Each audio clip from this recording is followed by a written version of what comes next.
विषय हिंदी कक्षा 5 में आज की हमारी कविता है बाघ आया उस रात। बच्चों, ये एक बहुत ही छोटी सी और प्यारी सी कविता है जिसे लिखा है नागार्जुन ने, यानी कि इस कविता के कवि हैं नागार्जुन। तो ये कविता इस बारे में है कि किस तरीके से जो छोटे बच्चे होते हैं जिनकी उम्र 5 साल 6 साल या 7 साल तक जो बच्चे होते हैं, वो किस तरीके से घटनाओं का वर्णन करते हैं, वो किस तरीके से अपनी बातों को बताते हैं, इस बारे में ये कविता है। इस कविता में जो दो छोटे बच्चे हैं जिनकी उम्र लगभग 5 साल के करीब है, तो वो अपने बाबा को एक रात की घटना के बारे में बताते हैं जिसमें उन्होंने बाघ को देखा। तो बाघ के बारे में और उसके परिवार के बारे में जो छोटे बच्चे हैं वो किस तरीके से वर्णन कर रहे हैं, यही हमें इस कविता में पढ़ने को मिलेगा। पाठ 14, बाघ आया उस रात। बच्चों, ये एक बहुत ही छोटी सी और प्यारी सी कविता है। इसको हम पढ़ेंगे अच्छे से और समझेंगे कि जो छोटे बच्चे होते हैं वो किस तरीके से चीज़ों का वर्णन करते हैं, वो किस तरीके से चीज़ों के बारे में बताते हैं। तो आइए पढ़ते हैं इस कविता को। वो इधर से निकला, उधर चला गया, वो आंखें फैलाकर बतला रहा था, हाँ बाबा, बाघ आया उस रात। आप रात को बाहर न निकलो, जाने कब बाघ फिर से आ जाए।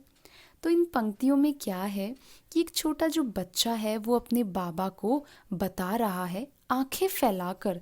आंखें फैलाकर हम कब बताते हैं? जब कोई चीज़ बहुत ही आश्चर्यजनक, बहुत ही अलग होती है, तो उसके बारे में जब बच्चे कुछ बताते हैं तो वो आंखें फैलाकर यहाँ पे बच्चा बता रहा है अपने बाबा को कि हाँ बाबा, बाघ आया उस रात।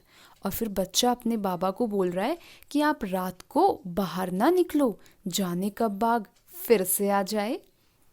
तो इस कविता की जो शुरुआत की दो पंक्तियां हैं, वो इधर से निकला उधर चला गया, यहाँ पे वो कौन है?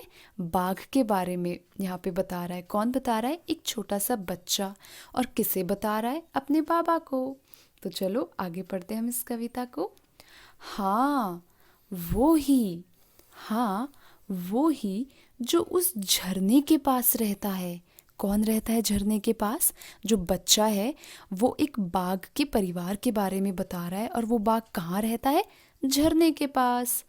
वहाँ अपन दिन के वक्त गए थे ना एक रोज़। तो बच्चा कह रहा है कि भाई दिन के समय हम एक रोज गए भी थे वहाँ। कहाँ? झरने के पास। झरने के पास कौन रहता है? बाघ और उसका परिवार।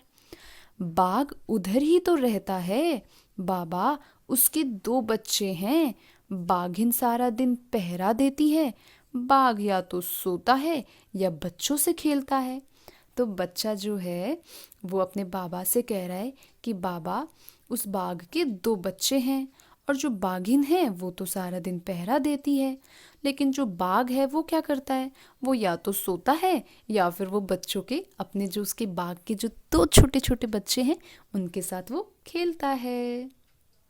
अब दूसरा बालक बोला, यानी कि यहाँ पे इस कविता में 2 बच्चे हैं जो बाघ और उसके परिवार के बारे में बता रहे हैं।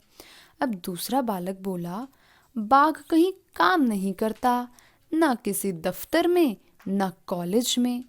छोटू बोला, स्कूल में भी नहीं। अब क्योंकि ये जो बच्चे हैं ये बहुत छोटे हैं, तो ये अपनी समझ के अनुसार ही कह रहे कि भाई बाघ जो है वो या तो सोता रहता है या फिर अपने बच्चों से खेलता रहता है, और वो कोई काम भी नहीं करता, ना वो दफ्तर जाता ना वो कॉलेज जाता। तो छोटू जो एक दूसरा बच्चा है वो कहता है, अरे वो तो स्कूल में भी नहीं जाता।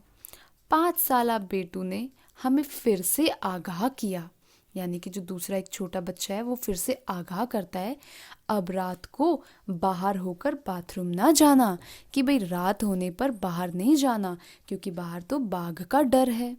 तो ये जो कविता है ये छोटे बच्चे जो होते हैं, जो 5 साल के 6 साल के बच्चे होते हैं, वो किस तरीके से चीज़ों का वर्णन करते हैं, किस तरीके से वो मन से कहानियाँ बनाते हैं, उस बारे में है। और इस कविता को किसने लिखा है? नागार्जुन ने। ये इस कविता के कवि हैं।